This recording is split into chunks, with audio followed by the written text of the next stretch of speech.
Jadi nampak kolektif itu, nampak wibawa itu, nampak bukan hanya Tun ya, bukan hanya Datin Sri Wan Azizah, nampak pasukan itu. Tapi sekarang ni saya pun banyak saya tak kenal menteri atau kementerian mana ya, siapa menteri ya. Gila apa lagu ni.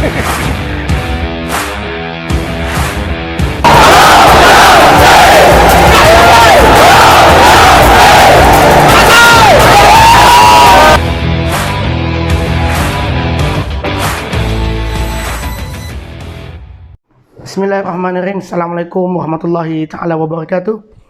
Jadi Alhamdulillah hari ini yang berkesempatan ke bilik timbalan Presiden Parti Amanah dan juga mantan Menteri Pertanian yang kita kasihi, yang rakyat sangat kasihi. Jadi saya ucap terima kasih kepada YB kerana sudi bersama di channel hamba di YouTube Jimmy Hassan.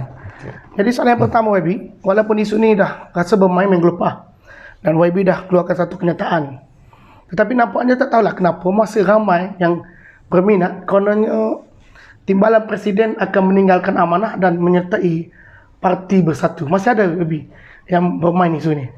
Jadi apa respon, reaksi WB? Itu satu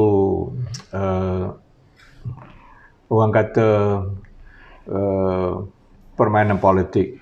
Ya, biasalah dalam dunia politik ini perlu meriah. Saya tidak terkesan dengan isu itu kerana biarpun apa orang nak kata pada kita, ia biasa dalam dunia politik. Tapi kalau untuk menjawab soalan itu, lebih baik saya terima awal apapun tawaran ataupun pelawaan, kerana tawaran di peringkat awal itu sangat menarik ya. Jadi tetapi kita tetap dengan pendirian kita bersama dengan mandat rakyat. Rakyat beri kita ke Putrajaya itu atas nama PH, Pakatan Harapan. Jadi saya rasa kita tetap dengan pendirian kita, biar apa pun yang mereka lakukan, saya tetap bersama dengan rakan-rakan dalam Pakatan Harapan. Kita nak kembali ke Putrajaya pun biarlah atas semangat itu, Mandat rakyat. Kembalikan mandat rakyat. Jadi bukan kita, bagi saya tidak perlulah kita untuk menjual harga diri kita ataupun kita terlalu murah untuk memperjudikan masa depan kita. Tapi saya rasa rakyat akan menilai jati diri seorang pemimpin politik. Rakyat akan membuat penghakiman dalam PRU akan datang. Jadi saya rasa biarlah kita bertanggungjawab, kita berdiri di atas pentah rakyat tahun 2018 dengan segala jerih payah ya, menubuhkan mufakat Pakatan Harapan melalui pahit getir perundingan ya, yang bukan mudah. Atas prinsip itulah rakyat memberikan kita mandat. Jadi kalau kita mahu kembali ke Putrajaya, kita mahu mengambil alih kuasa, itu bukan suatu orang kata kita ini terhegeh-hegeh ataupun kita ini asyik memikirkan.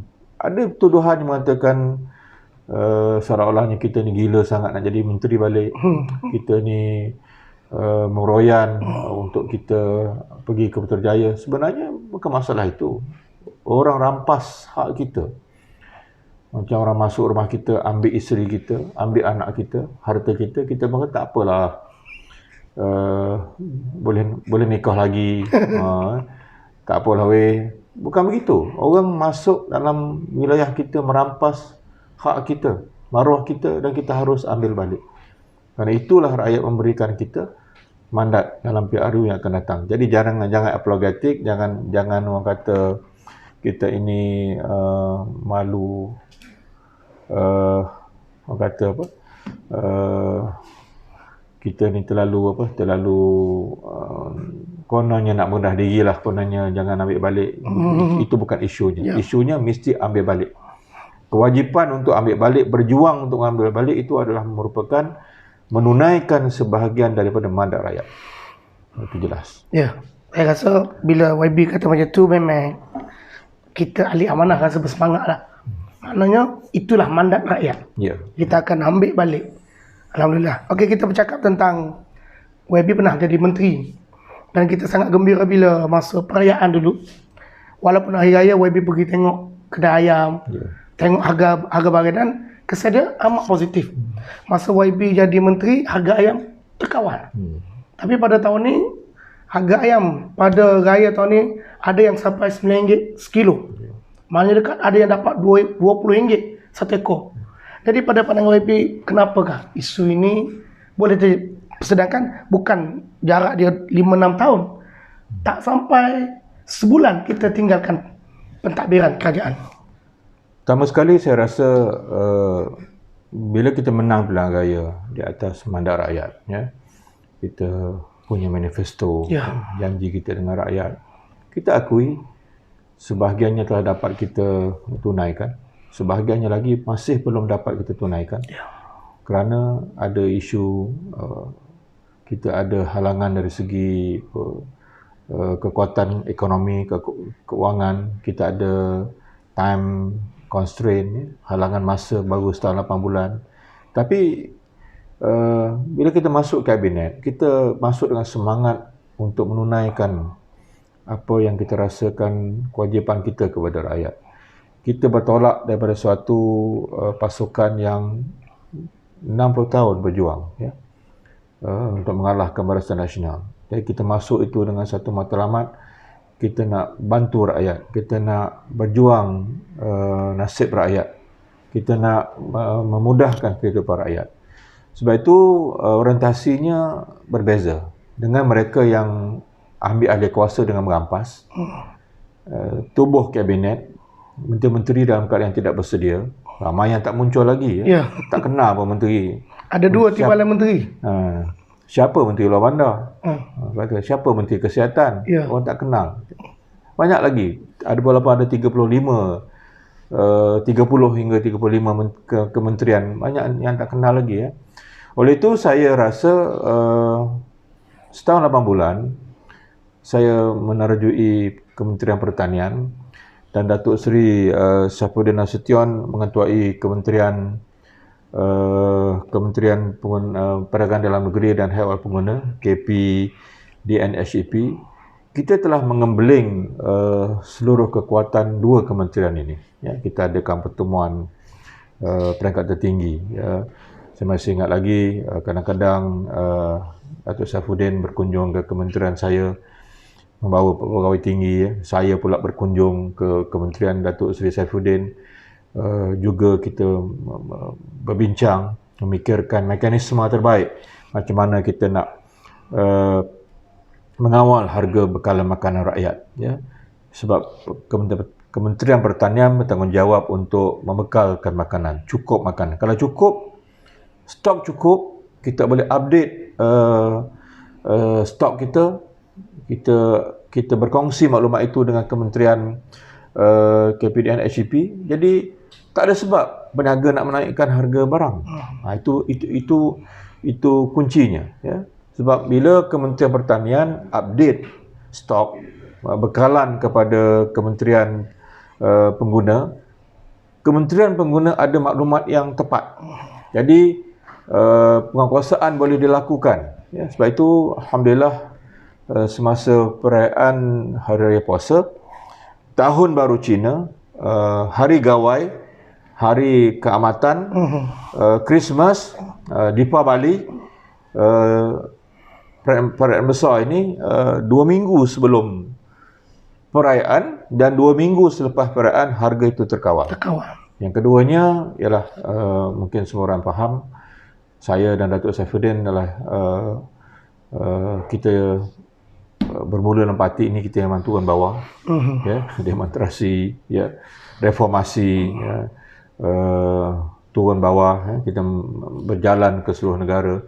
Jadi tabiat itu ataupun sikap itu tak berubah sampai terjadi menteri pun. Jadi bila kita kuat kuasakan peraturan, kuat kuasa undang-undang, kita bukan hanya duduk di pejabat, kita pun turun bawah.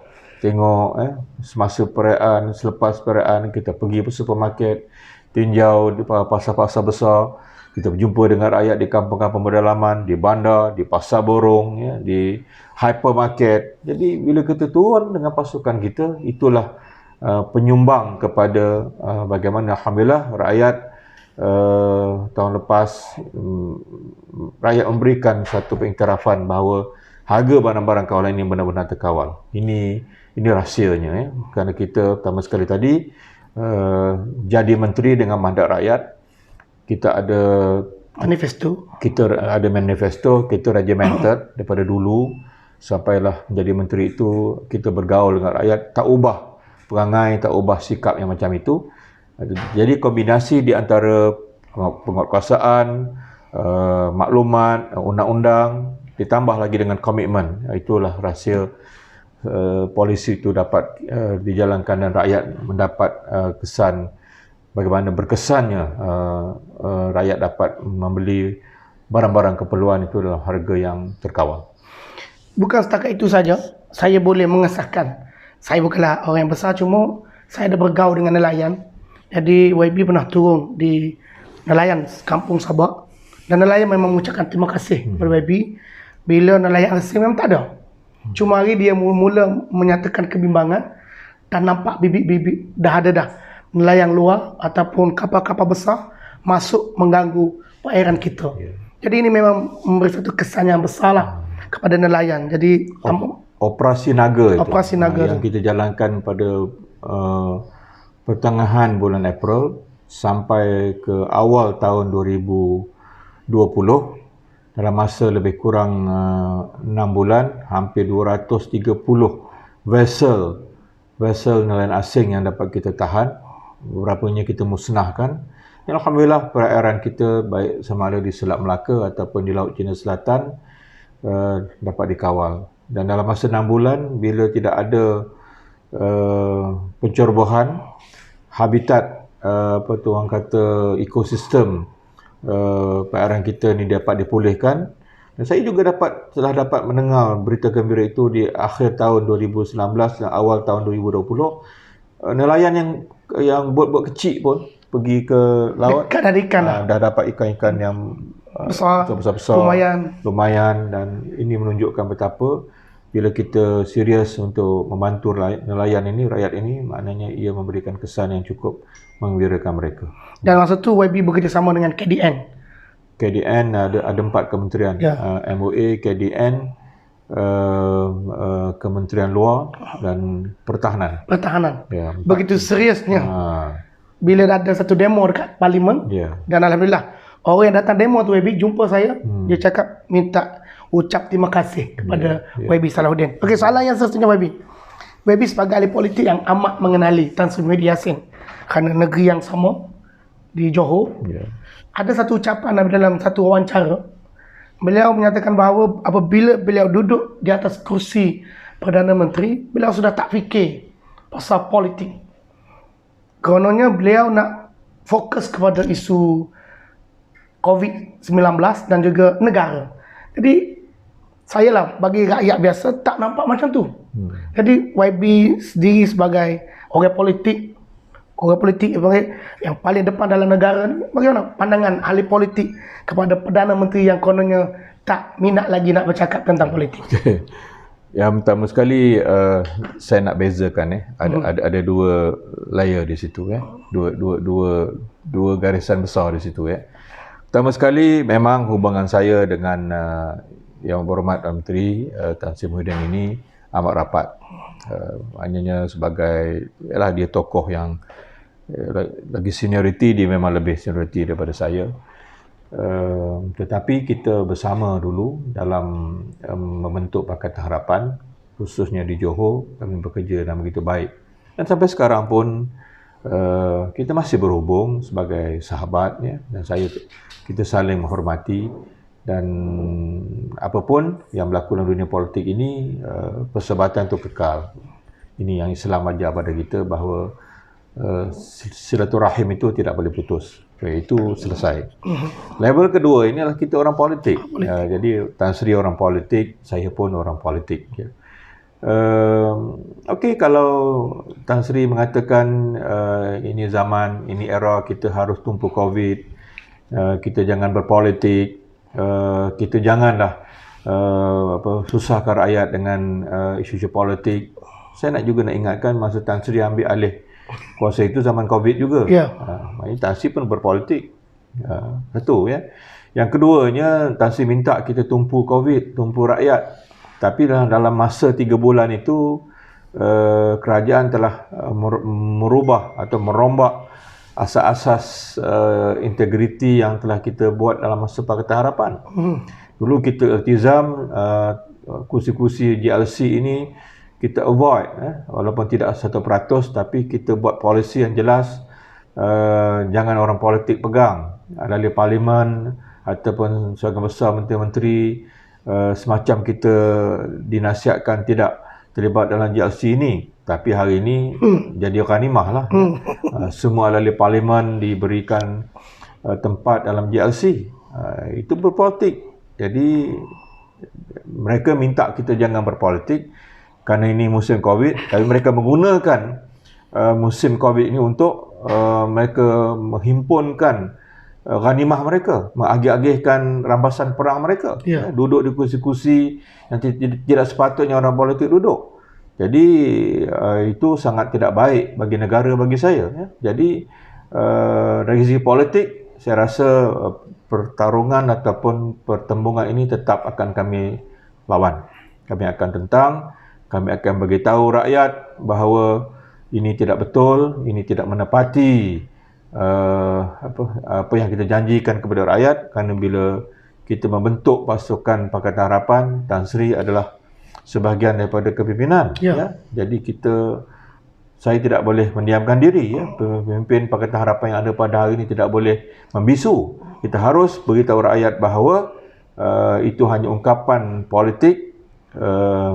Ajak kita jangan fikir politik, jangan main politik, tapi menggunakan masa COVID ini untuk mengagih-agihkan melakukan apa yang dikatakan pengagihan yang cukup tidak bermaruah. Dan sekarang ini kita lihat isu bagaimana isu-isu yang kita janjikan kepada rakyat, mereka yang terlibat dengan penyalahgunaan kuasa, macam Musa Aman baru ini kita lihat bebas daripada segala tuduhan, dan akan datang ini kita akan melihat isu Najib, Rosmah dan lain-lain ini. Ini semua rakyat sedang perhatikan. Hari ini Isa Samad Isa Samad pun dibebaskan.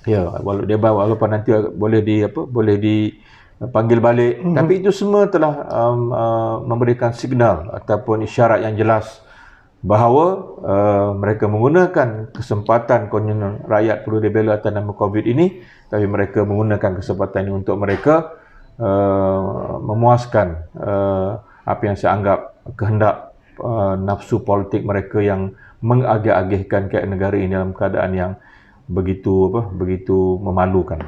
Itu pandangan saya. Secara ringkas lebih, ramai ni nak tahu ni, politik Johor ni macam mana?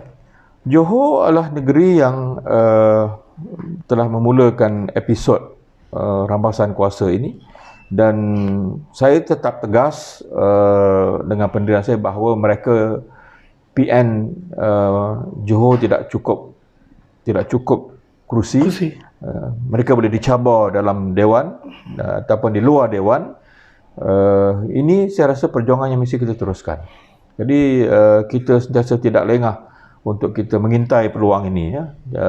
Kita akan tidak rela untuk kita membiarkan ini berlaku. Kerana Johor adalah merupakan satu negeri yang penting bagi Pakatan Harapan. Jadi saya dan rakan-rakan dalam Pakatan Harapan tetap melihat dan menunggu peluang yang terbaik untuk kita buktikan bahawa mereka di Johor memang tidak cukup bilangan. Itu tugas kita. Alhamdulillah. Okey, baby, kalau kita tengok hari ini, Perdana Menteri hari ini dipotretkan sebagai seorang abah. Dan kita boleh katakan potret itu berjaya. Tetapi kalau kita tengok menteri-menteri lain, seperti yang dulu kononnya hebat, KJ pun tak timbul. Dan menteri lain kalau timbul pun tiba-tiba timbul dengan bahaman jenaka. Jadi seolah-olah dia orang ni dalam keadaan terpaksa. Jadi kalau YB boleh mungkin nasihat kepada sahabat-sahabat kita yang berada dalam sana yang rasa ini dah tak betul ni, duduk dalam kerajaan nak mempertahankan seorang Perdana Menteri, ataupun mungkin Muhyiddin sendiri berasa dah tak selesa, terpaksa bebaskan si Anu sini. Apa nasihat YB kepada mereka yang kini berada dalam Perikatan Nasional kalau mereka rasa Perikatan Nasional itu bukan jalan yang betul? Saya nak sambung sikit lagi tadi, lagi segi kesan mengambil alih kerajaan di tengah jalan ini dengan cara yang tidak sah. Saya tetap yakin dan percaya bahawa mereka jadi begitu sebab mereka tak ada apa-apa yang mereka nak janjikan kepada rakyat. Ya. Mereka tak ada suatu komitmen apa yang mereka harus bekerja untuk rakyat. Beza dengan kami dulu yang masuk dalam kerajaan, di samping baru dalam dunia berkerajaan, bangun pagi kita fikir macam mana kita nak menyelesaikan isu rakyat, bagaimana kita nak menyelesaikan tugas-tugas dalam pejabat di kementerian, turun padang berjumpa dengan rakyat. Mereka ini tak ada apa yang mereka nak janjikan, tak ada komitmen yang mereka nak. Sebab itu burdennya ataupun darah dan nadi mereka tu bukan begitu. Ya. Itu orientasinya. Itu sebabnya jadi begitu. Yang keduanya, kabinet ni kolektif. Ya. Semangat kabinet ni kolektif. Dia mesti bersama. Sebab itu keputusan kabinet. Ya. Sebab itu tugas itu diagihkan. Sebab itu kalau kita sempat melihat bila kabinet itu sempurna dalam keadaan, dalam konteks memang kita pergi mengambil alih kerajaan itu dalam bentuk memenuhi mandat rakyat. Tak kira lah, dulu 60 tahun lebih end. Bila menang mereka lah. Kita tak question. Kita kalah, kita sabar menunggu 60 tahun. Kita tak apa. Dan mereka masuk kabinet. Kita lihat dulu, maknanya ramai tokoh yang lahir dalam kabinet dululah. Sama dalam masa BN. Dan demikian juga dalam setahun 8 bulan PH, menteri-menteri ni silih berganti keluar TV, appear dalam media mainstream, muncul dalam media sosial. Jadi nampak kolektif itu, nampak wibawa itu, nampak bukan hanya tone bukan hanya Wan Azizah, nampak pasukan itu. Tapi sekarang ni saya pun banyak saya tak kenal menteri atau kementerian mana siapa menteri kita tak kenal Menteri Pertanian pun kita tak mangsa lagi. Yalah, maknanya ada 2 timbalan pula kemudian macam Kementerian Luar Bandar siapa menteri? Tak kenal. Jadi ramai rakyat tanya dan kemudian orang question pula, kadang-kadang PM saja yang bercakap, yang muncul yang menteri kanan masuk orang 2 kemudian ada pula menteri tugas-tugas khas tak tahu apa kerja. Jadi ini semua yang rakyat question big size pula tu, oversize. Big size. Oversize. Spendingnya pula lebih. Jadi kita rasa ini sesuatu yang tidak kena. Tak kena tu kenapa? Sebab ambil alih, balik tadi topik tadi, bukan dengan mandat rakyat. Sebab saya nak ulang lagi sekali bahawa pada pendengar di luar sana, sama ada ahli-ahli amanah ataupun ahli-ahli PH, jangan rasa kita ni apologetik. Kita ni macam malu-malu pula ataupun kita ni macam negatif, pesimis. Kononnya sesuatu yang berdosa lah, sesuatu yang hina lah kononnya kita nak ambil alih kerajaan. Kita menang dengan mandat rakyat. Kita menang dengan jerih payah kita bersama menubuhkan Pakatan Harapan. Jadi ini adalah hak kita dan kuasa kita sekarang untuk kita mengambil alih kerajaan. Jadi sebagai perkongsian kita setakat dan kami di peringkat kepimpinan PH ini, orang nak kata apa pun saya faham. Dalam masa 2-3 minggu ini rakyat bercakap di bawah, kadang-kadang berlaku pertemuan di media sosial. Tapi ingat, kita ada satu kewajipan, kita menyelesaikan perkara-perkara yang kita rasa perlu. Ini kerja kita lah. Orang kata ada pertelingkahan. Dunia mana yang tidak ada pertelingkahan? Ada krisis. Ini dunia politik. Dunia yang dinamik. Kita selesaikan. Jadi semua kepimpinan PH sekarang ni bekerja siang malam untuk apa? Untuk satu matlamat, untuk mengambil alih kuasa kita ke Putrajaya. Ini kerja kita. Kerja kita yang harus kita selesaikan dengan penuh tanggungjawab. Jadi jangan hiraukan apa yang berlaku. Kita masih berusaha sehingga saat ini untuk apa? Untuk kita ambil alih kerajaan. Itu yang saya nak jelaskan kepada penyokong-penyokong kita di luar sana. Saya ucap terima kasih kepada Timbalan Presiden dan mantan Menteri Pertanian, dan kita doakan supaya beliau terus dilantik Menteri Pertanian sekali lagi, kerana banyak lagi misi-misi yang perlu beliau selesaikan, dan di antaranya adalah ucapan beliau yang nak melawan kartel. Hari ini Menteri Pertanian tak sebut pun untuk melawan kartel dalam industri pertanian. Terima kasih dan Assalamualaikum warahmatullahi wabarakatuh. Assalamualaikum warahmatullahi wabarakatuh.